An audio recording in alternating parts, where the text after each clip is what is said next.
What's up, guys? Welcome back to the channel. So something a little different today. I understand this is a car channel, but I'm also a veteran.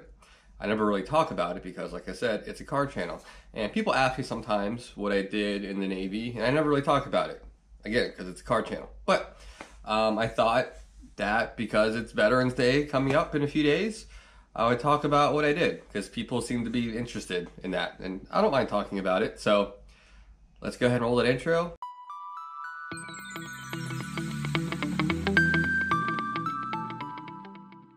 Typically when I make a little video, I have a little script I go off of. I'm just kind of doing this off the cuff. I'll just kind of talk about how my military career started, how it went, and how it ended. Alright, so I'm 37 now. I joined the Navy when I was 20. I had no goals or aspirations or any direction. I wasn't necessarily a bad kid, I just needed direction and discipline. And the military definitely helped with that. Most of the people in my family are Navy veterans, so it just kind of made sense I would join the Navy. I didn't really know any better. At the time, you could have told me to join any branch, and I'd be like, okay. So my dad, retired Navy, he was like, hey, go talk to a recruiter. So I did. I did a little bit of research online. This was back in 2005. And for some reason, as a child, I always wanted to be a weatherman, a meteorologist. I don't know why. And I found out the Navy actually had a thing called aerographer, which is a weatherman. I never really wanted to do that. So I go up to my recruiter, do all this stuff, the paperwork, all that stuff. I go to MEPS to pick a job. MEPS, if you're not familiar, is the military entrance processing. It sucks. It's like one of the worst things you'll do in the military. Anyway, so I get there and you're gonna talk to, I don't know if it's called a detailer, but you're gonna talk to someone that gets you a job. And I was set. I wanted to be an aerographer. So I talked to him and he's like, yeah, it's a really small community. The wait for that's gonna be over a year. And I'm trying to leave like next week. So I'm like, damn, well, that sucks. And at the time, 1 year feels like, 10 years now. As a kid, for whatever reason, when you're young, time just takes forever. But the guy I was talking to getting me a job, was a submariner. And he's like, hey, what do you think about submarines? I'm like, I never thought about it. It sounds really stupid. So he talked to me for about an hour, and he kind of sold me on the idea, how it's kind of different, small community, and I ended up signing up for sub community. So I went in the Navy about 2 weeks later, as an aspiring submariner. If you're familiar with Navy at all, I was A-Gang, auxiliary man, which you're in charge of atmosphere systems on the submarine, the diesel generator backup, hydraulics, miscellaneous plumbing. You do kind of work with nukes, but you're mostly conventional as far as the machinery you work on, refrigeration systems too. Any other little miscellaneous things that happen on sub, mechanical, we're kind of in charge of. So, yeah, so I ship off to boot camp. I do that for a couple months. It sucks. And then, if you're not familiar, if you're in the submarine pipeline, they ship you to Connecticut, where sub school is. Being an MM, I had one of the shorter submarine schools. I think I was there a total of 6.5, 7 months. Some people were there for like almost 2 years. The nukes go to South Carolina. They're there for like ever.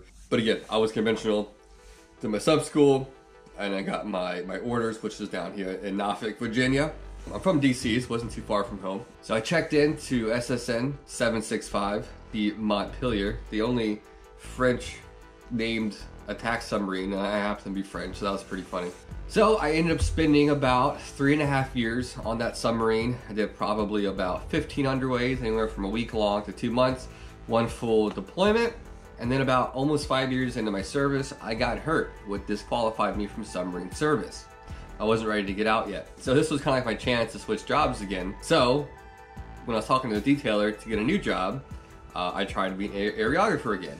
However, that didn't turn out to be the case. So I went into the Navy, and I just re-enlisted, so I was on the hook.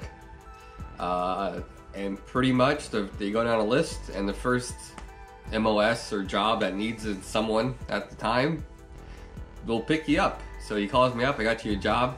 So I went from submarine service to aviation. Total 180. So I ended up doing real machinery type work, turning wrenches on a submarine to aviation admin. Totally different spectrum. Alright, so now I'm aviation admin, and I need to go to my A school, which is like your school to learn your job. They shipped me to a small little town in Meridian, Mississippi for about 4 months, middle of fucking nowhere. I remember driving down there thinking there's no base here, and sure enough there was a base there. Did my time there, did my schooling. I go to Jacksonville, Florida, which I was not a fan of. While there, I was attached to HSL 48, which are H60 helos. They're nothing remotely exciting. I was there for about 14 months, did my job there. I was ready to get out of Florida. I got some new orders, came back up here to Virginia to VAW 126. Which is E2Cs, Hawkeyes. I did one full cruise with them on the Truman. That was pretty cool. Got to see some cool stuff out in the Persian Gulf and the Mediterranean. We came home, I had about a year left of my contract. I was hitting the 10-year mark, and I was like, I'm done. I don't want to go from home anymore. I was up for orders again soon. They wanted to ship me out to Washington State. Had no desire to go there. So I got what I needed out of the Navy. I got my schooling. I was happy. I mean, I initially came in and wanted to do 5 years, but I ended up doing 10. People give me a hard time now. You should have done 20, you know? But I'm happy with my decision. My life is fine. Don't worry. I didn't need to do 20. Yeah, so I got out. I went to school, finished my undergrad, finished my graduate degree, and ironically enough, I work in the same building as the very last post I had in the Navy. So the day I got out of the Navy, I worked like the next office over just as a civilian, which is pretty freaking neat.